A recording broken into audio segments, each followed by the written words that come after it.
بسم اللہ الرحمن الرحیم۔ السلام علیکم۔ روزانہ واقعات سننے کے لیے اس چینل کو سبسکرائب کریں۔ امام شافعی یا کسی اور فقیہ کے دور کا واقعہ ہے کہ اس وقت کا بادشاہ اپنی بیوی کے ساتھ تخلیہ میں تھا۔ اس کی بیوی کسی وجہ سے اس سے ناراض تھی۔ بادشاہ چاہتا کہ محبت و پیار میں وقت گزاریں اور بیوی جلی بیٹھی تھی اور وہ چاہتی تھی کہ اس کی شکل ایک آنکھ بھی نہ دیکھوں۔ ادھر سے اصرار اور ادھر سے انکار۔ جب بہت دیر گزر گئی تو بادشاہ نے محبت میں کچھ اور بات کہہ دی۔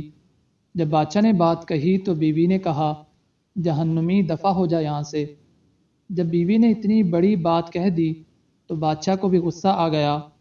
کہنے لگا کہ اگر میں جہنمی ہوں تو تجھے بھی 3 طلاق۔ اب بادشاہ نے بات تو کہہ دی مگر وہ دونوں پوری رات منتظر رہے کہ آیا طلاق ہوئی بھی ہے یا نہیں۔ خیر صبح اٹھے تو ان کے دماغ ٹھنڈے ہو چکے تھے، چنانچہ فتویٰ لینے کے لیے منتظر ہو گئے۔ کسی مقامی عالم کے پاس پہنچے اور ان کو پوری صورتحال بتائی اور کہا کہ بتائیں کہ طلاق واقع بھی ہوئی ہے یا نہیں، کیونکہ طلاق مشروط تھی۔ انہوں نے کہا میں اس کا فتویٰ نہیں دے سکتا کیونکہ میں نہیں جانتا کہ تم جہنمی ہو یا نہیں۔ کئی اور علماء سے بھی پوچھا گیا مگر ان سب نے کہا کہ ہم اس کا فتویٰ نہیں دے سکتے کیونکہ بات مشروط ہے۔ بادشاہ چاہتا تھا کہ اس قدر خوبصورت اور اچھی بیوی مجھ سے جدا نہ ہو، مگر مسئلے کا پتہ نہیں چل رہا تھا کہ اب حلال بھی ہے یا نہیں۔ چنانچہ بڑا مسئلہ بنا، بلکہ بادشاہ کا مسئلہ تو اور زیادہ پھیلتا ہے۔ بالآخر ایک فقیہ کو بلایا گیا اور ان سے عرض کیا گیا کہ آپ بتائیں کہ طلاق واقع ہوئی ہے یا نہیں۔ انہوں نے فرمایا کہ میں جواب تو دوں گا مگر اس کے لیے مجھے بادشاہ سے تنہائی میں کچھ پوچھنا پڑے گا۔ اس نے کہا ٹھیک ہے، پوچھیں۔ چنانچہ انہوں نے بادشاہ سے علیحدگی میں پوچھا کہ کیا آپ کی زندگی میں کبھی کوئی ایسا موقع آیا ہے کہ آپ اس وقت گناہ کرنے پر قادر ہوں مگر آپ نے اللہ کے خوف سے وہ کبیرہ گناہ چھوڑ دیا ہو؟ بادشاہ سوچنے لگا۔ کچھ دیر کے بعد اس نے کہا، ہاں ایک مرتبہ ایسا واقعہ پیش آیا تھا۔ پوچھا وہ کیسے؟ وہ کہنے لگا، ایک مرتبہ جب میں آرام کے لیے دوپہر کے وقت اپنے کمرے میں گیا تو میں نے دیکھا محل میں کام کرنے والی لڑکیوں میں سے ایک بہت ہی خوبصورت لڑکی میرے کمرے میں کچھ چیزیں سنوار رہی تھی۔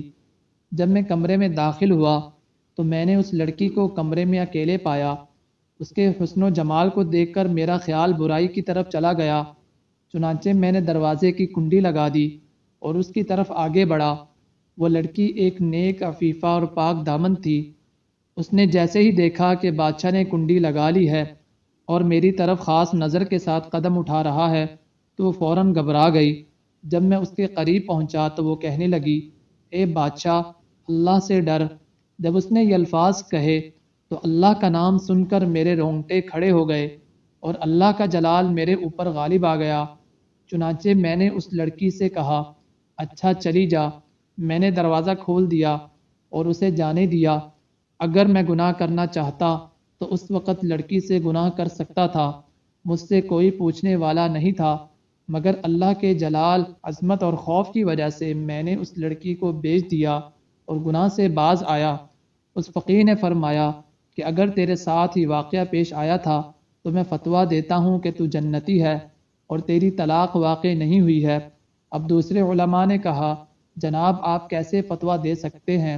انہوں نے فرمایا، جناب میں نے اپنی طرف سے فتویٰ نہیں دیا بلکہ فتویٰ تو قرآن دے رہا ہے۔ وہ حیران ہو گئے کہ قرآن نے فتویٰ کہاں دیا؟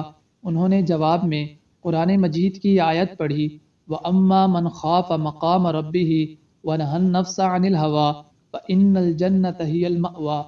جو اپنے رب کے سامنے کھڑے ہونے سے ڈر گیا اور اس نے اپنے نفس کو خواہشات میں پڑنے سے بچا لیا تو ایسے بندے کا ٹھکانہ جنت ہوگی۔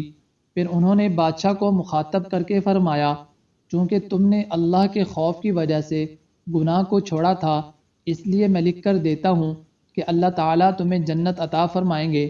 اللہ تعالیٰ ہمیں معیت کا یہ استحضار نصیب فرما دیں، ہمیں گناہوں کی لذت سے محفوظ فرما دیں اور بقیہ زندگی گناہوں سے پاک ہو کر گزارنے کی توفیق عطا فرما دیں۔ آمین ثم آمین۔ مزید ایسے واقعات سننے کے لیے اس چینل کو سبسکرائب کریں اور بیل آئیکن کو دبا دیں۔ جزاک اللہ۔